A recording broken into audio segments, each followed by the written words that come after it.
हमारी आज की कहानी है निकम्मी औलाद। दामोदर बाबू काफी परेशान थे कि अब ऐसी स्थिति से कैसे निकला जाए। परेशान होकर उन्हें अपने नौकर रामू का ध्यान आया। उन्होंने उसको फोन मिलाया और बोले कि तू जल्दी हॉस्पिटल आ जा। तेरी अम्मा और मेरा एक्सीडेंट हो गया है। हम अस्पताल में एडमिट हैं और तेरी अम्मा बेहोश हैं। उसकी हालत बहुत ज्यादा खराब है। मुझे इस वक्त तुम्हारी बहुत ज्यादा जरूरत है। हो सके तो थोड़ा जल्दी आना। कहकर दामोदर बाबू ने फोन काट दिया। दोस्तों, इससे पहले कि कहानी में आगे बढ़े, हमारा प्रोत्साहन बढ़ाने के लिए वीडियो को एक बार लाइक शेयर जरूर कर दीजिए और हमारे चैनल को भी सब्सक्राइब कर दीजिए। रामू झटपट से अस्पताल पहुंचा। देखा तो सीमा जी बेहोश थी और पलंग पर लेटी हुई थी, जबकि दामोदर बाबू को काफी चोटें आई थी और काफी खून बह गया था। दामोदर बाबू एक तरफ से इसलिए भी परेशान थे क्योंकि उनके दोनों बेटों ने बातें बनाकर फोन रख दिया। एक ने कहा कि बाबूजी, मेरे बच्चों के एग्जाम चल रहे हैं, मैं नहीं आ सकता और विदेश से इतनी जल्दी आना संभव नहीं है। 10 दिन तो लगेंगे ही बच्चों के एग्जाम में। दूसरे ने यह कह दिया कि मेरी अर्जेंट मीटिंग चल रही है और मुझे उसके सिलसिले में कहीं जाना भी है, तो मुझसे नहीं हो पाएगा। बाबूजी, आप खुद से देख लीजिए, मैं बाद में आ जाऊंगा। कहकर उसने भी फोन रख दिया। दामोदर बाबू परेशान हैरान थे कि अब इस दुख की घड़ी में उनका कौन साथ देगा। दोनों की हालत बहुत ज्यादा खराब थी कि उनकी देखभाल कौन करेगा। वह बस बेड पर लेटे हुए ऊपर की ओर बड़ी गंभीरता से देखे जा रहे थे। तब रामू बोला, क्या हुआ बाबूजी, कोई बात है क्या? तब वह कहते हैं कि रामू, बस कोई बात नहीं है। दोनों ही बेटों के पास टाइम नहीं है विदेश से आने के लिए और हम दोनों पति पत्नी को काफी चोटें आई है और तुम्हारी अम्मा सीमा को तो ज्यादा ही चोटें आई है। उसके एक पैर में रोड भी पड़ेगी, हड्डी टूट गई है। अब कौन हमारी देखभाल करेगा? यही सोच सोच कर मैं परेशान हूँ। तब रामू बोला, अरे बाबूजी, इसमें इतना परेशान होने वाली क्या बात है? आप तो मुझे पल भर में ही पराया कर दिया। मैं हूं ना आपके साथ, और मेरी पत्नी हेमा आपका ध्यान रख लेगी। आप बिल्कुल भी चिंता मत कीजिए इन सब की। यह सुनकर दामोदर बाबू की आंखों में आंसू आ जाते हैं कि जहां अपने सगे बेटे साथ नहीं देते और बाहर वाले साथ देते हैं तो कैसी फीलिंग आती है। लगता है मानो दुनिया में अभी इंसानियत बाकी है। वह अपने उन पिछले दिनों को याद करने लगते हैं जब उनकी शादी हुई थी।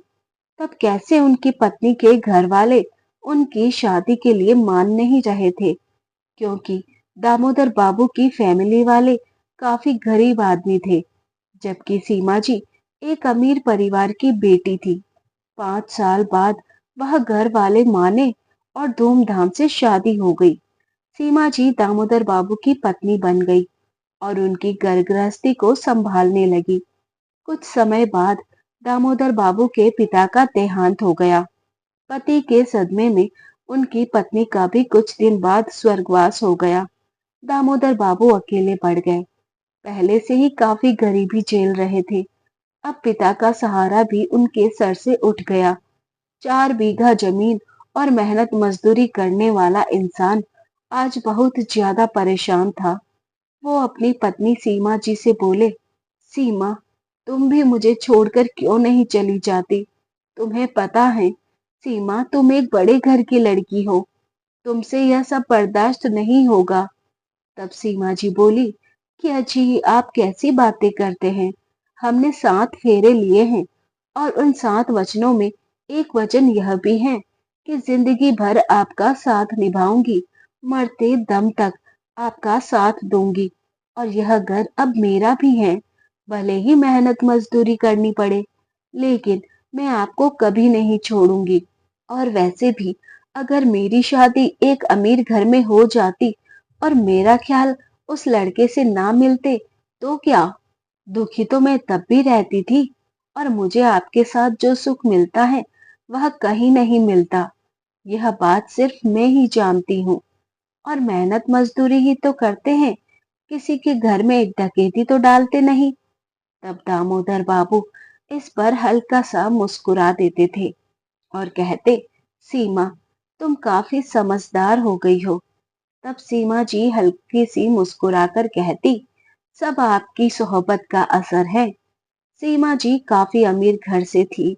दामोदर बाबू के ससुराल वाले उनकी मदद करने की कोशिश करते तो दामोदर बाबू मना कर देते, क्योंकि वह एक खुददार किस्म के इंसान थे, और सीमा जी भी इसमें उनका साथ देती। सीमा जी ने अब घर पर पापड़ बेलने का काम शुरू कर दिया, और दामोदर बाबू अपनी उसी 4 बीघा जमीन में खेती करने लगे।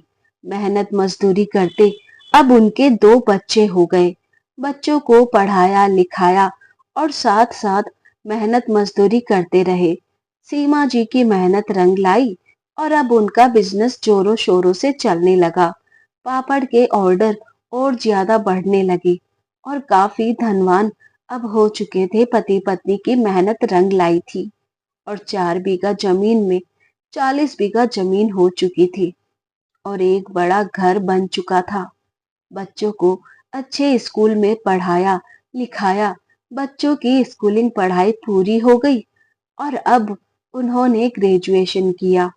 ग्रेजुएशन के बाद एक की मल्टीनेशनल कंपनी में जॉब लग गई, तो दूसरा डॉक्टर बन गया। जब तक बच्चे थे तब तक उनके माँ बाप से बहुत ज्यादा लगाव था। दोनों झगड़ते थे कि माँ मेरी है, बाबूजी मेरे हैं। पर जैसे जैसे बड़े होते गए उनके माँ बाप में रुचि कम होती गई, और शादी के बाद तो यह रूटीन पूरा ही बदल गया। जो बच्चे माँ बाप के लिए झगड़ते थे वह अब माँ बाप को भूल ही गए, और विदेश जाकर अपनी पत्नी और बच्चों को लेकर बस गए। अब तो बस नाम के माँ बाबूजी ही रह गए थे उनकी नजरों में। कभी कभार बस दोनों बेटों में से किसी का फोन आ जाता तो बात करने की प्रक्रिया पूरी कर देते, लेकिन अब तो वह भी नहीं होता था। रामू सालों से दामोदर बाबू के पास काम करता था, और उसकी पत्नी भी वही पास में ही रहती थी, इसलिए उन्हें ज्यादा लगाव था। और अब तो रामू उन्हीं के घर में रहता था और खेती बाड़ी के काम को संभालता था। रामू बहुत ही सीधे सरल स्वभाव का लड़का था, और उसकी पत्नी हमेशा ही बहुत ही सुशील संस्कारी लड़की थी। बेटे बहू विदेश जाकर बस गए। दामोदर बाबू और सीमा जी जब अकेले में होते तो बेटे बहू को याद करके रोते थे। तब रामू उन्हें दिलासा देता था, हिम्मत देता था कि अम्मा, बाबूजी, मैं हूं ना, आप क्यों चिंता करते हैं, मैं भी आपके बेटे जैसा ही हूँ। तब दोनों दंपति रामू को अपने गले लगा लेते और खुद को खुशनसीब मानते कि जहाँ अपना खून दुख में साथ नहीं देता, वहां रामू और उसकी पत्नी हेमा पराया खून होकर सगे से बढ़कर उनका साथ देते हैं। रामू और हेमा दिल से दामोदर बाबू और सीमा जी की सेवा करते थे। जब वह परेशान होते तो उन्हें मनाने के लिए, खुश करने के लिए लगे रहते। सीमा जी के मायके में उनके भाई की बेटी की शादी थी, जिसमें वह जाना चाहती थी। वह उसमें हेमा और रामू को भी शामिल होने के लिए बोल रही थी, पर रामू को कुछ काम था, इसलिए उसने मना कर दिया। अब दामोदर बाबू और सीमा जी शादी में चले गए, लेकिन जब वहां से लौट रहे थे तो एक कार ने उनकी गाड़ी को टक्कर मार दी, जिससे उनका एक्सीडेंट हो गया, और सीमा जी की एक पैर की हड्डी टूट गई और काफी गहरी चोटें आई। दामोदर बाबू को भी काफी चोटें लगी। हॉस्पिटल में तो उन्हें कुछ भले लोगों ने एडमिट करा दिया था, जिसके बाद दामोदर बाबू ने रामू को फोन करके सब बताया और आने के लिए कहा। ऑपरेशन जारी किया गया। अब कुछ दिन बाद दोनों को अस्पताल से छुट्टी मिल गई। रामू और हेमा दामोदर बाबू और सीमा जी को घर लेकर आ गए। उनको आराम से बेड पर लेटा दिया और उनकी जरूरत का ख्याल रखने लगे। हेमा खाना बनाकर सीमा जी और दामोदर बाबू को खिलाती।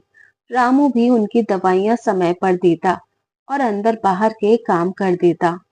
रोज उनके कपड़े बदलवा देता और दोनों पति पत्नी ज्यादा से ज्यादा समय उनके साथ व्यतीत करते, जिससे उनका मन लगा रहे और बेटे बहू की उन्हें याद ना आए, उनका दिल ना दुखे, क्योंकि वह पहले से ही परेशान और बीमार हो चुके थे।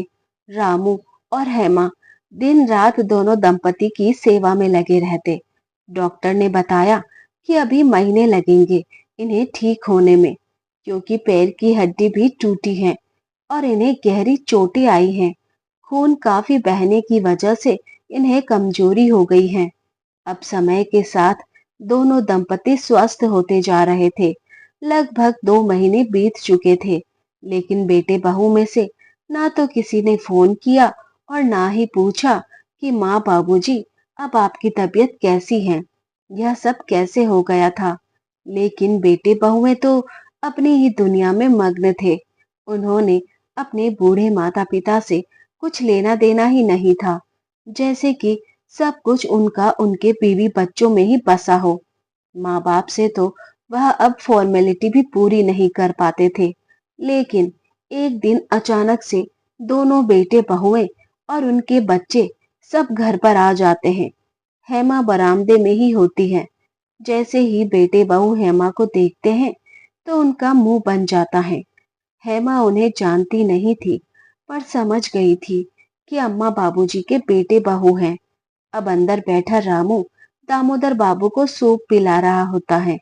जब बेटे बहू अंदर कमरे में जाते हैं, रामू को देखते ही बेटे बहू का पारा चढ़ जाता है और चिढ़ते हुए वह उससे भी मुंह बना लेते हैं। बेटे बहुओं को देखकर बूढ़े दंपति को कुछ खास फर्क नहीं पड़ता। अब बेटे बहुए बारी बारी दामोदर बाबू और सीमा जी से उनका हालचाल पूछते हुए उन्हें प्रणाम करते हैं। बोलते हैं कि माँ बाबूजी, हमें आने में थोड़ा समय लग गया। वह क्या है ना, बच्चों के एग्जाम चल रहे थे।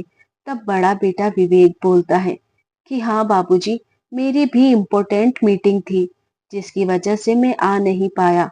अब काम को छोड़कर तो आ नहीं सकता था, आपको तो पता ही है बिजनेस का। तब दामोदर बाबू तो कुछ नहीं बोले, पर सीमा जी बोली, कोई बात नहीं बेटा, हम बिल्कुल ठीक हैं। रामू और हेमा ने हमारा पूरा ख्याल रखा। यह सुनते ही बहुएं गुस्से से लाल पीली हो जाती हैं और घूरते हुए हेमा को देखने लगती हैं। तब सीमा जी बोलती हैं, और बताओ बेटा, कैसे आना हुआ, कोई बात है क्या? तब छोटा बेटा विहान बोलता है कि माँ, भले यह कैसा सवाल है, हम आपका हालचाल पूछने के लिए आए हैं और ये हमारा ही तो घर है, और आप हमसे इस तरह का सवाल कर रही हैं। तब बड़ा बेटा छोटे भाई विहान की बात को काटते हुए कहता है कि माँ, अब हमसे रहा नहीं जा रहा था। बच्चों की छुट्टियां भी लग गई थी और हम भी अपने काम से फ्री हो गए थे, तो सोचा आपसे आकर मिल ले और आपका हाल चाल जान ले। यह सुनते ही दामोदर बाबू का पारा गुस्से में चढ़ जाता है। वह बोलते हैं कि बेटा, फ्री हो गए हो तो चले आए, वरना आपको कुछ पता ही नहीं था कि माँ बाप जिंदा भी हैं या मर गए। तुम्हारी नजरों में तो हमारी कोई इज्जत है ही नहीं। जब मन हुआ मुंह उठाकर चले आए, और जब मन हुआ फोन कर लिया। माफ करना, मन नहीं, जब मतलब हुआ। हम दोनों पति पत्नी मरने की दहलीज पर आ चुके थे, लेकिन तुम बेशर्मों को जरा सी भी शर्म नहीं आई और बातें बनाकर तुमने फोन रख दिया, यह भी ना सोचा कि माँ बाबूजी सब कैसे करेंगे, और अब जाकर यहाँ अपना नाटक रचा रहे हो। हम सब समझते हैं। तब दोनों बहुएं अपनी साड़ी का पल्लू सीधा करने लग जाती हैं। दामोदर बाबू बहू पर से ध्यान हटाते हैं। तभी हेमा दामोदर बाबू और सीमा जी के लिए फल काट कर देती हैं। हेमा सीमा जी को सहारे से उठाती हैं और उन्हें फल खिलाने लगती हैं। बेटे बहू देखकर और भी ज्यादा चिढ़ जाते हैं। तब बड़ा बेटा विवेक बोलता है कि बाबूजी, अब आपको समझ में ही आ गया है तो यह भी अच्छी बात है। और हम यहाँ पर नौकर और मालिक का प्यार नहीं देखने आए हैं, हम यहाँ पर एक अर्जेंट काम से आए हैं। और जब आप अपनी बात बता ही रहे हैं तो हम भी सीधा मुद्दे पर ही आ जाते हैं। आप तो अब ठीक हो ही गए हैं इस नौकर और इसकी पत्नी के बदौलत, और भगवान की कृपा रही तो और भी ज्यादा अच्छे हो जाएंगे। हमें सबसे कोई मतलब नहीं। अब आपको तो पता ही है कि कितनी जमीन जायदाद है आपकी, जो आपके बाद हमारी ही होनी है। हम चाहते हैं कि आप उसको बेचकर हमें हमारा हिस्सा दे दीजिए, क्योंकि हमसे यहाँ बार बार आना जाना नहीं हो पाएगा और विदेश में हमें अपना कारोबार और ज्यादा बढ़ाना है, जिसके लिए हमें कुछ पैसों की जरूरत है। अब तो दामोदर बाबू और सीमा जी साफ साफ समझ जाते हैं कि बेटे बहू उनका हालचाल जानने नहीं, बल्कि उनसे उनकी संपत्ति हड़पने के लिए आए हैं। पैसों की लालच में वह माता पिता के द्वार तक आए हैं और आते ही अपने हिस्से की बात करने लगे। यह भी ना सोचा कि माँ बाप किस हालत में हैं। अब तो दामोदर बाबू का गुस्सा सातवें आसमान पर था। जमीन जायदाद बेचने की बात सुनते ही वह अपने आपे से बाहर हो जाते हैं और झल्लाकर बोलते हैं कि तुम लोगों में जरा शर्म बाकी है या वह भी बेच खाई है। तुम्हें हमारी हालत जरा भी नजर नहीं आ रही और अभी भी तुम्हें जमीन जायदाद का ही भूत सवार है। सिर्फ अपने मतलब से ही तुम यहाँ पर आए हो। यहाँ विदेश गेरों के बीच रहकर तुम भी गेर हो गए हो। तुम्हें अच्छे बुरे अपने पराये की कोई परवाह नहीं रही, सिर्फ खुद से ही मतलब है। खुद गर्ज कहीं के, माँ बाप मरने की दहलीज पर थे, पर तुम आना तो दूर, एक बार फोन तक करके नहीं पूछा तुमने। और अब अपने मतलब से मुंह उठाए चले आए यहाँ को। यह नहीं सोचा कि माँ बाप किस हालत में होंगे, किस तरह से अपना ध्यान रख रहे होंगे। एक्सीडेंट छोटा हुआ है या बड़ा हुआ है, यह तक नहीं पूछा। और अब आए हो तो हमसे हमारा हालचाल पूछने नहीं, बल्कि अपना हिस्सा मांगने आए हो। तुमने यह सोच भी कैसे लिया? अब तो सीमा जी भी चिल्लाकर बोलती हैं कि धिक्कार है मुझे तुम जैसी औलाद पर, जिसे मैंने जन्म दिया। इससे अच्छा तो तुम ना ही होते तो बेहतर था। मुझे नहीं पता था कि तुम ऐसे निकलोगे। पाल पोस कर इतनी मेहनत करके तुम्हें बड़ा किया, इस लायक बना दिया कि आज इतनी अच्छी नौकरी करते हो, इतना पैसा कमाते हो, लेकिन फिर भी नीयत बूढ़े माँ बाप की दौलत पर ही टिकी है। हमें तो तुम ऐसे भूल गए जैसे कि हम घर का पुराना सामान हो। बस अपनी बीवी बच्चे ही नजर आते रहे तुम्हें। और आज जब आए हो तो भी सिर्फ अपने मतलब से। शर्म आ रही है मुझे खुद पर कि मैंने तुम्हें जन्म दिया। अरे कम से कम हमारे ठीक होने का तो इंतजार कर लेते, लेकिन नहीं। दौलत की लालच में तुम इतने अंधे हो चुके हो, अपने मतलब के अलावा तुम्हें कुछ और दिखाई ही नहीं दे रहा। 2 महीने हो गए मुझे और तुम्हारे बाबूजी को यह दुख झेलते झेलते, पर तुम्हें वह सब नहीं दिखा। सिर्फ अपना मतलब और अपना काम दिखा। यह सुनते ही विवेक और विहान बोलते हैं, माँ ऐसी बात नहीं है, आप हमारी बात तो सुनो। तब दामोदर बाबू बात को बीच में काटते हुए ही बोलते हैं, बस बेटा, बहुत सुन लिया और बहुत बर्दाश्त कर लिया हमने तुम लोगों को। तुम सिर्फ हमारी जायदाद के लालच में यहाँ तक चले आए हो। तुम्हें हमारी कोई परवाह नहीं है, यह आज तुमने खुद बता दिया। और हाँ, वह जमीन जायदाद हमारे खून पसीने की कमाई की है। बहुत मेहनत लगती है बेटा, यह तुम भी जानते हो। और जायदाद पर उसी का अधिकार होता है जो माँ बाप की सेवा करता है। मेवा भी उसी को खाने को मिलता है। अब अगर तुम हमारे दुख सुख में हमारे साथ होते, हमारा ध्यान रखते, तो यह सब तुम्हारा ही होता। लेकिन तुमने तो जब भी हमारा साथ नहीं दिया, जब मैं तुम्हारे आगे फोन पर गिड़गिड़ा रहा था और तुमसे मदद की गुहार लगा रहा था, और तुमने अपनी बातें बनाकर फोन रख दिया, मेरी बातें सुनी भी नहीं थी। जब तुम मेरे दुख में साथ नहीं दे सकते, तो जिंदगी भर की गई कमाई की दौलत मैं तुम्हें क्यों दूं? मैं तुम्हें अपनी जमीन जायदाद में से एक फूटी कौड़ी तक नहीं दूंगा। समझ गए तुम?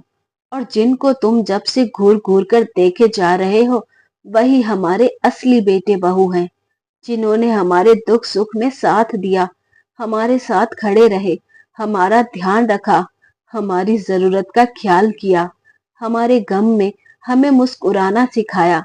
वही हमारा असली खून है। इसलिए हमारी पूरी जायदाद पर रामू और उसकी पत्नी हेमा का हक है, क्योंकि जो सेवा करता है, मेवा भी उसे ही मिलता है बेटा। जिस तरह से हेमा और रामू ने हमारी सेवा की, तुम तो एक दिन भी नहीं टिक पाओगे उनके सामने। दिन रात हमारी सेवा में लगे रहे। रामू और हेमा का नाम सुनते ही बेटे बहुएं मुंह बनाने लगे। तब दामोदर बाबू बोले कि बेटा, क्या हुआ, क्यों घूरे जा रहे हो? यह मुंह कहीं और जाकर बनाना, यहाँ तुम्हारा कोई नहीं है। अब 2 मिनट से भी ज्यादा तुम यहाँ रुके तो मैं भूल जाऊंगा कि तुम मेरी ही औलाद हो, मेरे ही बेटे बहू हो। मुझे पुलिस बुलानी पड़ेगी और तुम्हें अपमानित करके घर से बाहर फेंकवा दूंगा। इसलिए यही अच्छा है तुम्हारे लिए कि इज्जत के साथ यहाँ से जल्दी निकल जाओ। तब भी बेटे बहू वहां से नहीं हिले और दामोदर बाबू सीमा जी को मनाने परचाने की कोशिश करने लगे, परंतु दोनों दंपति पर कोई असर नहीं होता है, क्योंकि वह बेटे बहू की इस चाल को समझ चुके थे।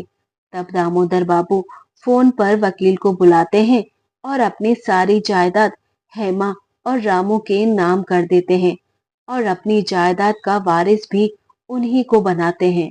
बेटे बहू दामोदर बाबू और सीमा जी का मुंह ताकते रह जाते हैं।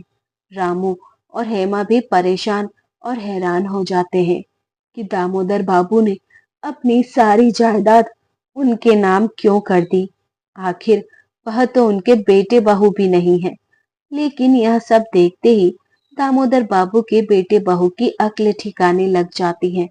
अपना सारा हिस्सा जमीन जायदाद किसी गैर के हाथों लगते देख आंखों के सामने तिरमिरे आने लगते हैं। उन्हें यकीन ही नहीं होता कि उनके माँ बाबूजी ने उनके साथ ऐसा किया। बेटे बहू को झटका सा लगता है।